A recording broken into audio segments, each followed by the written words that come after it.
La hipersexualidad se da básicamente en el hombre. Esta respuesta se la respondo a Esteban, donde hace la pregunta que si la hipersexualidad es una conducta propiamente humana o también se da en otras especies. No, solamente se da en la especie humana. Mercedes Fernández pregunta que si a nivel de la sociedad existe una cultura que enseña a ser hipersexual. No es que haya una cultura específica que enseñe lo que es la hipersexualidad. Tiene que ver básicamente con todas las interacciones que se dan con el medio y, como lo manifestaba, tiene que ver con los aprendizajes que tenemos. Entonces se puede dar inicio, por ejemplo, cuando el muchacho, cuando el adolescente empieza a indagar sobre su sexualidad, y al hacer esa indagación sobre la sexualidad se presenta lo que es la pornografía. Para Milton, hace la pregunta de que si se ha determinado estadísticamente qué género es más hipersexual. No se ha determinado qué género es más hipersexual. Lo que sí es cierto es que tanto en hombres como en mujeres se puede presentar la hipersexualidad. Continúo con las diapositivas. Entonces dice la prevalencia de los trastornos depresivos en la población con trastornos adictivos. Normalmente las personas que son hipersexuales o que tienen alguna otra adicción como el alcoholismo, el uso de drogas psicoactivas, la bulimia, la ludopatía o las conductas parafílicas, generan todo lo que tiene que ver con unos desórdenes afectivos. Y estos desórdenes afectivos principalmente establecen una depresión mayor. Estas personas básicamente manifiestan una serie de comportamientos de aislamiento social, y en ese aislamiento empiezan inmediatamente a manifestar toda una interiorización de sus deseos en cuanto a lo que es la autoagresión, ya que estas personas se les dificulta un poco lo que es la interacción con el otro. Entonces, pues básicamente los trastornos que se asocian a la adicción está dado con la depresión. Vamos a hablar con otra diapositiva. No sé, doctora Clofe, si podemos pasar a la siguiente diapositiva, que tiene que ver con los mecanismos neurobiológicos. Aquí entonces establecemos a nivel cerebral cómo algunas estructuras cerebrales tienen que ver básicamente con la conducta adictiva de la persona. Y encontramos todo lo que tiene que ver con el sistema dopaminérgico. Ese sistema dopaminérgico es esa interacción de las dopaminas que generan toda una parte emocional en el sujeto, pero también se establecen otras estructuras cerebrales que tienen que ver con el hipocampo. Recordemos que el hipocampo es esa estructura cerebral que tiene que ver con nuestras emociones, y asociado al hipocampo encontramos lo que son nuestras amígdalas cerebelosas. Las amígdalas cerebelosas, recordemos que es conocido también como el cerebro racional, es decir, son aquellas que controlan nuestras emociones, son aquellas que, digamos, que me permiten establecer el control frente a la parte social de mi conducta.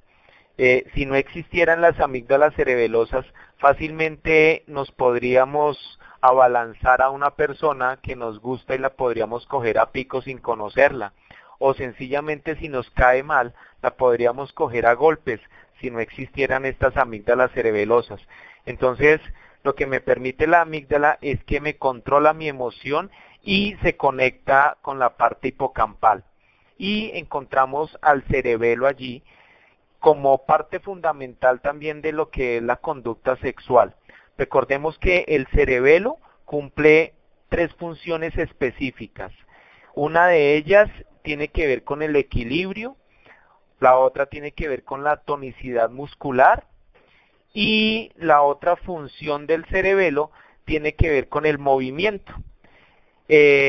Cuando estas personas hipersexuales generan otro tipo de adicción, genera una inhibición a nivel del cerebelo y al establecer esa inhibición no se puede generar un adecuado comportamiento sexual. Me explico. La persona que consume alcohol, el alcohol hace una inhibición del comportamiento adecuado a nivel cerebeloso. Es decir, como el cerebelo tiene que ver con la tonicidad muscular, en el momento de establecer una erección, no va a haber una erección adecuada. Por lo tanto, al no haber esa erección, pues no va a haber una satisfacción y sí se va a presentar una disfunción sexual. Entonces, todo lo que tiene que ver con el consumo de sustancias psicoactivas, ya sean drogas o ya sea alcohol, genera toda una problemática a nivel sexual debido a la inhibición que se establece a nivel del cerebelo. Y lo que tiene que ver con el tronco encefálico, pues hace parte de lo que son nuestras emociones, lo que tiene que ver con nuestra motivación para generar todo un proceso de interacción con el otro. Hay unas evaluaciones, unas pruebas que me permiten determinar si se está presentando una hipersexualidad o una adicción al sexo. Y aquí encontramos entonces un test que se denomina el Sexual Addiction Checking Test, que tiene que ver con el test de detección de adicción sexual, y también encontramos el inventario de depresión de Beck. Estos 2 tests me permiten determinar en qué grado de adicción se encuentra la persona. A modo de reflexión, se considera que la adicción al sexo puede afectar tanto al hombre como a la mujer. Dice que en cualquier momento de la vida se puede desarrollar la adicción, basta quedar condicionado para que se despliegue. Hay una pregunta, dice, ¿cuándo sabemos que somos adictos al sexo? Cuando vivimos en virtud de este y toda nuestra energía vital se direcciona a mantener dicha adicción hasta convertirla en la razón de existir. En este estado, los pensamientos, emociones y conductas están encaminados a mantener de manera persistente y recurrente el deseo sexual exagerado, sin importar en qué situación o contexto se encuentre el sujeto. Solo es necesario un mínimo de estímulo para que se active la conducta hipersexual. Es decir, ninguno de los seres humanos estamos exentos de poder manifestar una conducta hipersexual. El tratamiento que se establece a estas personas hipersexuales tiene que ver un poco con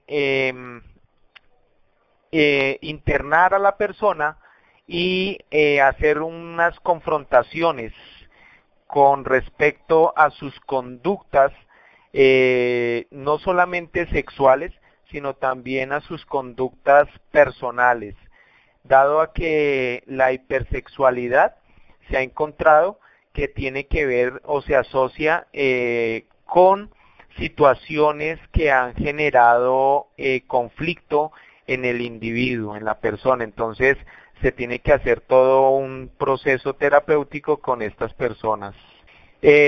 Como tal, no hay una terapia apropiada, pero digamos que la terapia que más se ha utilizado está dado con la conductual, lo cognitivo-conductual, y también se ha utilizado un poco la terapia gestáltica.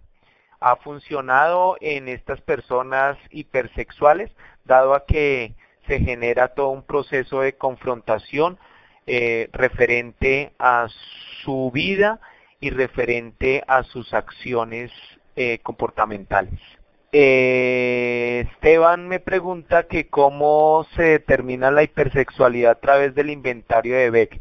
Es una prueba proyectiva donde se le hace una serie de preguntas y frente a esas preguntas se le establece a la persona que desarrolle una historia y haciendo el análisis discursivo de la historia, entonces se empieza a determinar cuáles son los factores o patrones que conllevó a la persona a desarrollar una hipersexualidad. Raquel dice que si se puede presentar la hipersexualidad por haber sido víctima de abuso sexual en la niñez. En algunos casos se ha encontrado que sí se puede generar la hipersexualidad por el abuso, no en todos, pero sí en algunos casos se ha determinado que se genera la hipersexualidad, dado a que establece una conducta sexual como trabajadora sexual o se prostituyen las personas.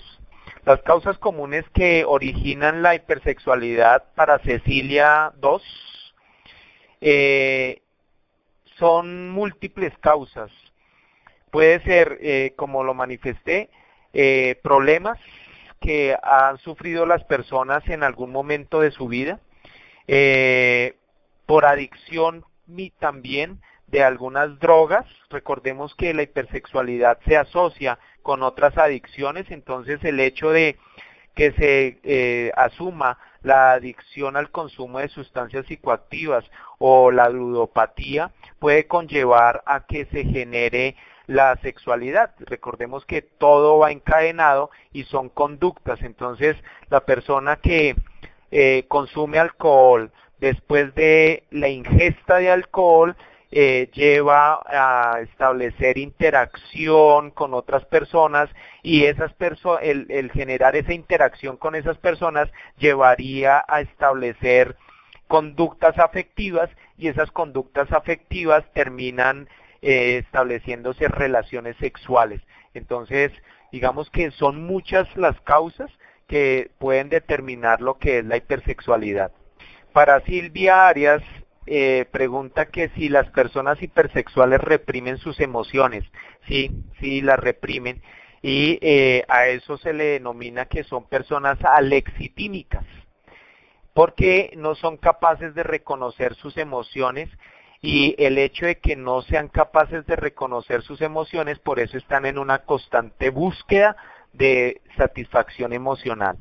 Para Ronald, dice que si el ludópata, el alcohólico, es producto de ser hipersexual. No necesariamente. Lo que se establecía es que se genera una asociación, o sea, una cosa puede llevar a la otra, pero no quiere decir que el alcohólico o el ludópata termine siendo hipersexual, no, sino que se puede encadenar. Hacen una pregunta de que si la hipersexualidad podría venir del dolor afectivo y emocional causado por abusos parciales o totales, únicos o continuos, por la carencia de cariño durante la infancia, una educación muy rígida y muchos más factores que tienden a mostrar la presencia de una baja autoestima. Puede estar asociado, sí, el hecho de del establecerse unos vacíos afectivos, de el haberse generado abusos, maltrato, puede desencadenar lo que tiene que ver con la hipersexualidad, o sencillamente se puede establecer también porque se despertó ese interés sexual de manera inadecuada por el hecho de haber probado digamos, conductas o haber establecido algunos comportamientos no bien orientados, como el caso de la pornografía o como el caso de la presión social en cuanto a lo que se hace con los jóvenes para pertenecer a un grupo, de que los llevan a que deben tener relaciones sexuales para poder estar inmersos en ese grupo. Entonces eso les podría llevar a despertar ese interés por la sexualidad y ese despertar de esa sexualidad los conlleva a generar una hipersexualidad. Milagros pregunta que si se puede trabajar una prevención de este tipo de adicción. Sí, y es fundamental trabajar con nuestros jóvenes todo lo que tiene que ver con la sexualidad, pero la prevención no solamente está dado en cómo se debe presentar o cómo se debe manejar los métodos de planificación, y no se debe dar tampoco el sentido de cómo funciona el aparato reproductor masculino y el aparato reproductor femenino. La prevención está más dada hacia esa parte emocional, hacia que los adolescentes, nuestros jóvenes, se empiecen a querer a sí mismos, empiecen a valorar su cuerpo y empiecen a valorar sus emociones, sus sentimientos, es decir, que le pongan un poco más de razón a la interacción que tiene con el otro y no dejarse llevar tanto por la emoción. La problemática que se presenta con nuestros jóvenes en todas las culturas, ya sea a nivel mundial, se establece es que ellos se dejan llevar por las emociones.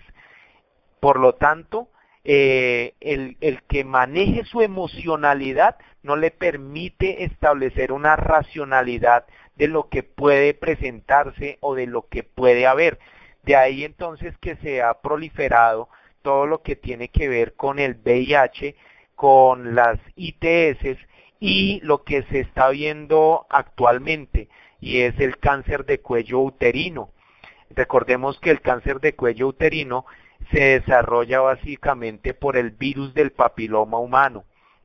En este caso, y lo hablo en el caso de Colombia, estadísticamente se ha dado que hacia los años 80 más o menos, se determinaba que las personas que presentaban cáncer de cuello uterino, es decir, las mujeres, oscilaban en edades entre los 30 a 50 años.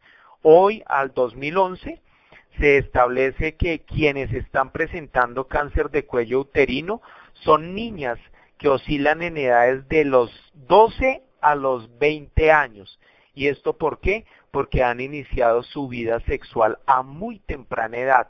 Y ese iniciar su vida sexual a temprana edad está determinado básicamente en que no se ha hecho un adecuado pronunciamiento ni una adecuada formación en cuanto a lo que es la sexualidad, sino simplemente lo que se establece es que se le enseña al joven cómo utilizar los métodos de planificación y en qué consiste el aparato reproductor femenino y el aparato reproductor masculino. Y la prevención debe ir mucho más allá, debe darse con el autocuidado, debe darse con la valoración y debe darse con la parte afectiva a sí misma.